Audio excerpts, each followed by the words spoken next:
Hey Mechanicsville crew, we're going to talk about spark plugs today here at Pop's Garage. Just give you a little mechanic minute on spark plugs here. You've seen a couple of different videos that I think King can link in this one to Stu's time travel and the checking for spark on the Bel Air. There's a couple of tools that you need, and I'll get some close-up pictures of these so that they can be put in the video as well. There's a couple of gapping tools that are available to gap the spark plugs correctly. When you purchase your spark plugs for your designed engine and or the proper plug for the engine based on application, usually comes from a catalog such as this, NGK's spark plugs right here. We use exclusively in all the vehicles that we build and maintain. And you'll notice that we have a couple different examples here. We'll get some close-ups of it as well.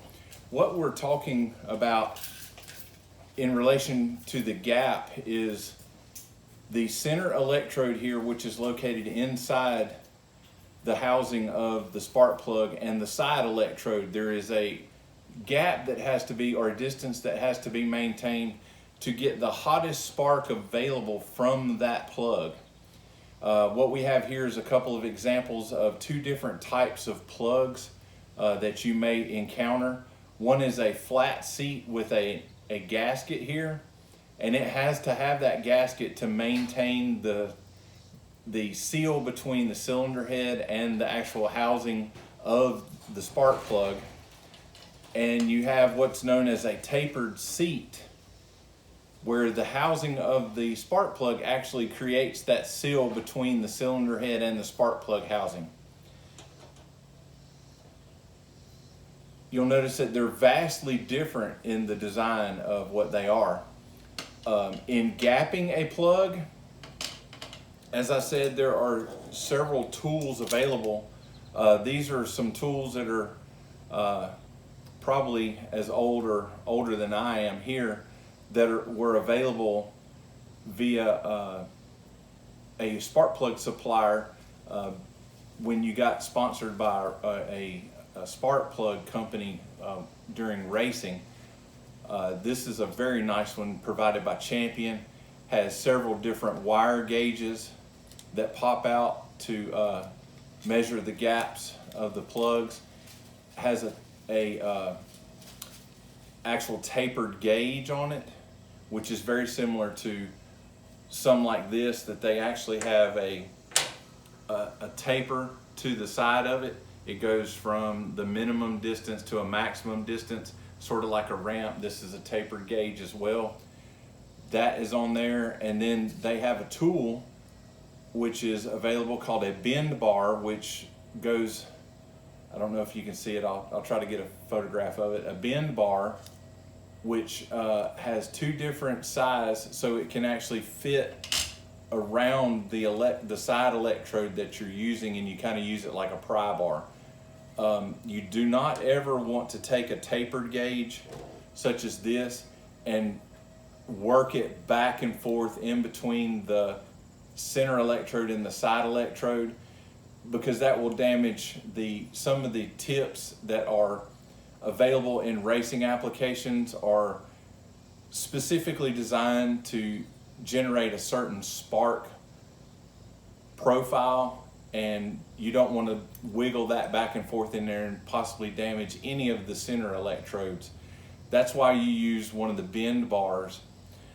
One of my favorite tools to use is a small pair of side cutters that you can actually just put on it and bend the side electrode out to fit the desired gap. Now this one right here, we would check it with a wire gauge, and if it needed to be bent or adjusted, you hook the appropriate size end of the bend bar and you put a little leverage on it, and it doesn't take much to move that side electrode to then get your proper distance as far as the gap.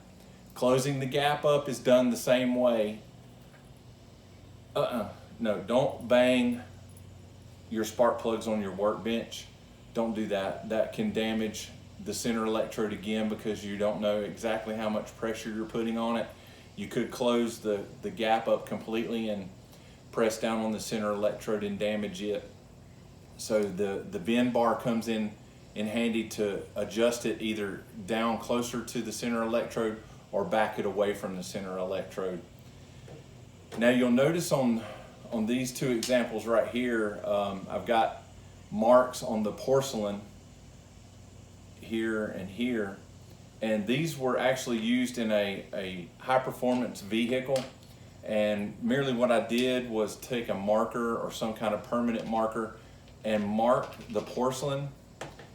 So in a high performance engine, you have a lot of interferences that need to be covered, and one of them is actually the side electrode and a piston. You don't ever want to put the side electrode, once it's tightened down and secure in the cylinder head, in the way of the piston as it travels up on the compression stroke or the exhaust stroke. To come in contact with the electrode, it can hit it with enough force to close it and damage both the side electrode and the center electrode, or the entire body of the spark plug as well. So what I did was, as I was preparing to put these in this particular engine, I would locate a mark that corresponded with where the side electrode is actually attached to the side of the body, of the main body of the spark plug. The gasketed seated spark plugs are much easier to index. This is what we're calling indexing. So when the spark plug comes tight, if this line right here is anywhere from about 3 o'clock to 9 o'clock, 3 o'clock to 9 o'clock, that means that the side electrode of the spark plug housing is actually at 3 or at 9, and it's out of harm's way when the piston comes up during quench and exhaust. There's no fear of it coming in contact with the side electrode. You have to go through several different plugs because the threads are not identical to all of them. So you stack a different thickness washer on the plug itself to actually cause this mark to come and land where you want it to land, between that 3 and 9 position, to keep the center electrode out of harm's way. You have to go through several boxes of plugs. Sometimes I have gone through as many as 3 boxes of plugs to get just 8 out of a set that would index properly. It's not such an important thing when you're dealing with a manufacturer, a production engine, because they take into account for this. They don't normally use a piston that's designed with such a large dome on it that would cause it to come in contact with the side electrode. This is a brand new spark plug here from NGK. I have previously gapped all of these plugs here and preparing to put those into the Bel Air. And you want to keep them nice and carefully care for them before you place them in the vehicle. It's nice to get, this is a spark plug stand that we made here that we punched holes in, so that when we're running a race engine or we're preparing spark plugs for a race engine or for just such an entire plug change on a vehicle, we can pre-gap the plugs, put them in a position where we know they're going to go in the vehicle and record where they go. That just helps organize it, helps keep these from being damaged until you get them in the car. You'll also notice that on this plug here, this new plug, that the washer that seals to the base of the cylinder head hasn't been crushed, where this one has been crushed. So it does seal like a gasket here to seal the combustion pressure, or help seal the combustion pressure inside of the combustion chamber. I hope this has been a helpful Mechanic Minute. Hope I didn't go too far. I'll include some photographs of the nomenclature for a spark plug, some close-up pictures of the things that I talked about inside the video. And if you have any questions, drop us a question at theMechanicsville@gmail.com. Like, subscribe, and hit that notification bell at theMechanicsville.com YouTube channel. Look in the description of every video that we have for the links to our merchandise. And look for us at an event near you. See you later.